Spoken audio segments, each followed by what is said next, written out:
This is Africa Wars and Battles Explained. We talk about wars in the hope that men may learn and honorably avoid it.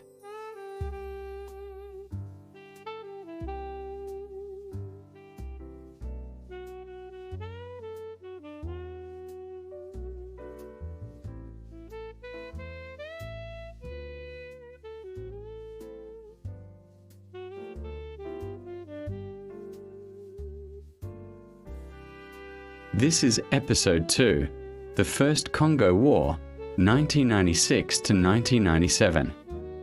In this episode, we journey into one of Africa's most consequential conflicts, the First Congo War. After the Rwandan Genocide of 1994, waves of Hutu militias fled into eastern Zaire, igniting tensions that would draw in Rwanda, Uganda, and eventually topple Mobutu Sese Seko's 32-year dictatorship. The roots of a continent's chaos. The Democratic Republic of Congo, a vast land in the heart of Africa, a land of rivers and rainforests, of gold and copper, of countless peoples and tongues. But behind its breathtaking beauty lies a history of unimaginable suffering, born from greed, betrayal, and the relentless pursuit of power. To understand the First Congo War and the chaos that engulfed Central Africa in the 1990s, we must journey far back to the roots of the Congolese nation itself. Part 1. A Mosaic of Nations.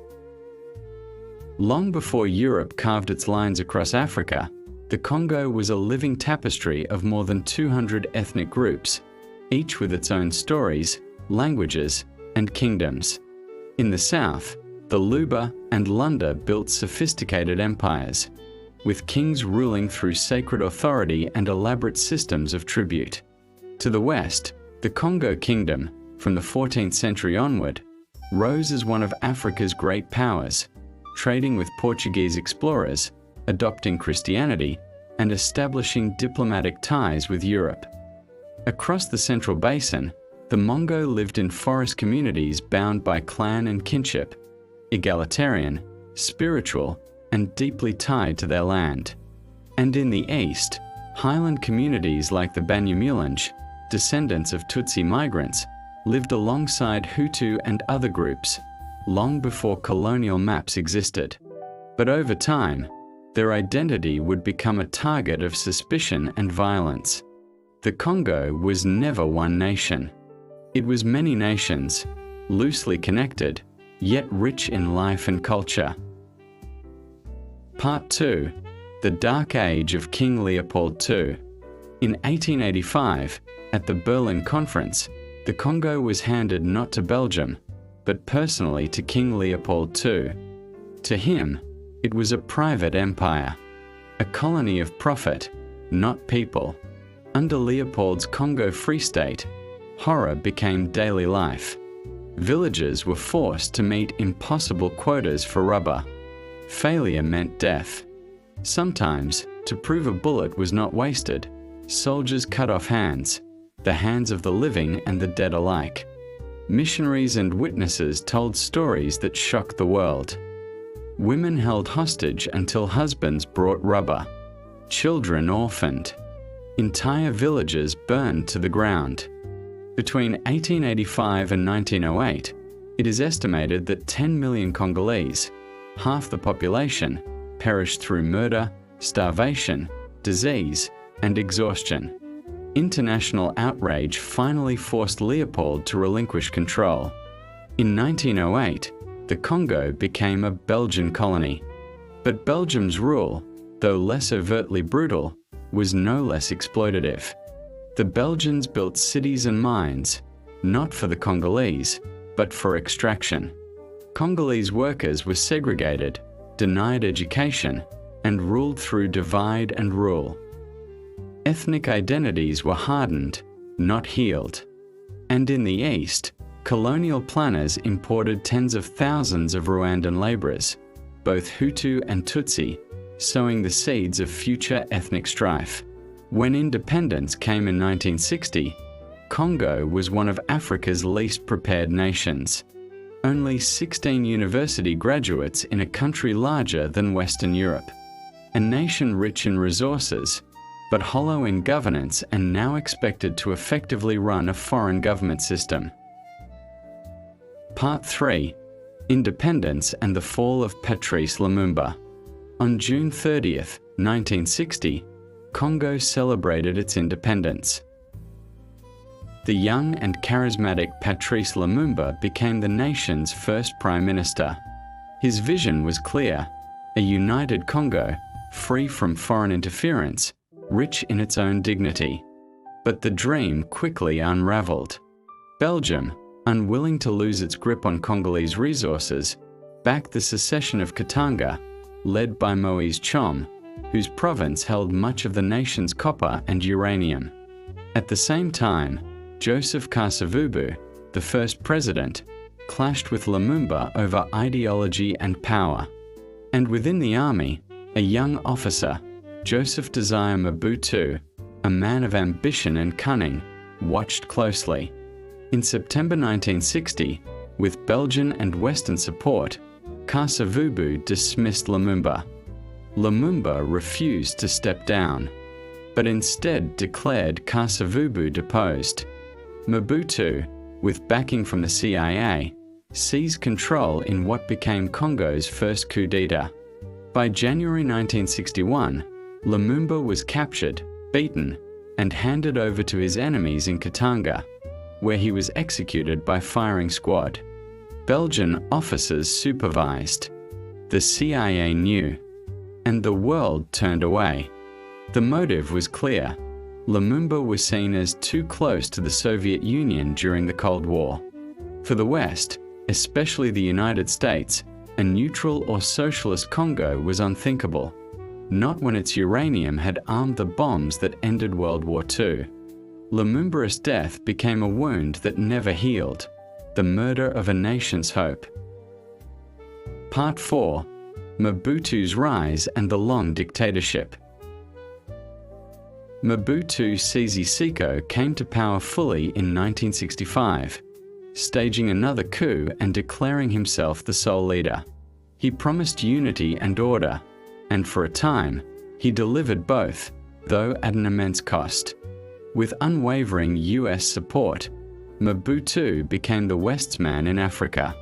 In the global chess game of the Cold War, Congo, renamed Zaire, was Washington's prized piece. Mobutu received billions in aid and weapons. In return, he crushed leftist movements, sided with the West, and allowed American companies access to Zaire's riches. He created a system of patronage and fear. Positions were sold. Loyalty was bought. In the 1970s, his Zairianization policy nationalized foreign businesses, only to hand them to his cronies. The economy crumbled. The people starved. Meanwhile, Mobutu grew fabulously wealthy, building palaces with air-conditioned stables, flying to Europe for medical checkups while hospitals at home collapsed.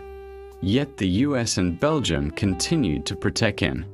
For decades, Mobutu was untouchable, the quintessential Cold War dictator. But when the Soviet Union fell, Mobutu's value to the West evaporated. Aid dried up. His regime, hollowed by corruption, began to rot. Part 5. Rwanda's Genocide and the Spark of War. In 1994, the Rwandan Genocide tore the region apart. In just 100 days, over 800,000 people, mostly Tutsis and moderate Hutus, were slaughtered.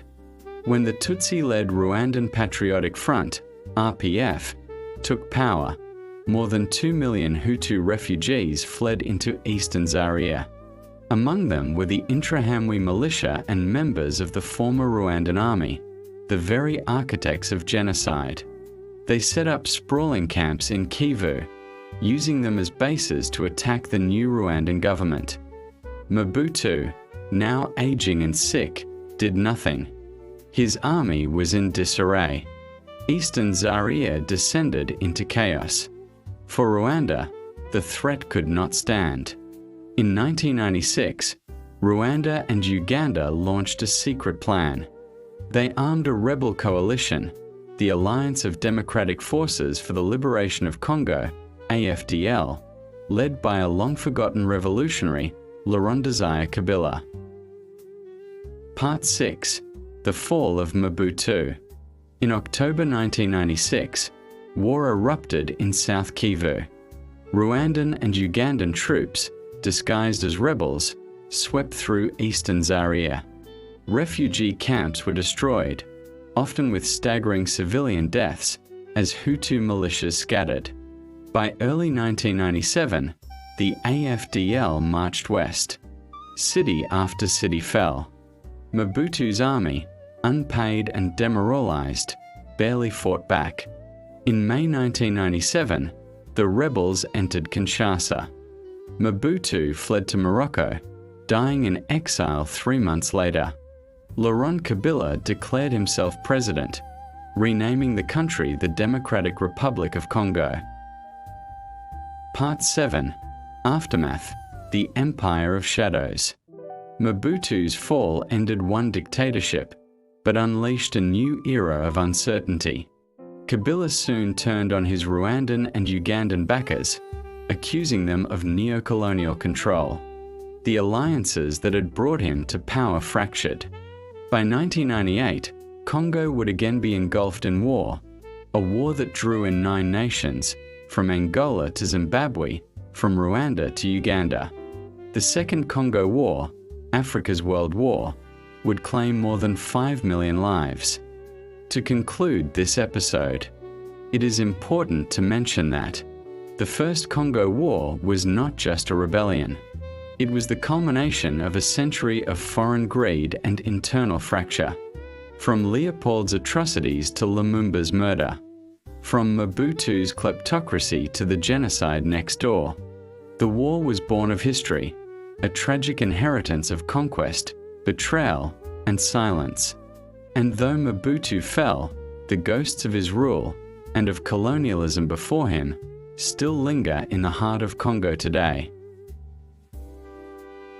If this episode gave you a deeper understanding of Congo's struggle, please like, share, and subscribe.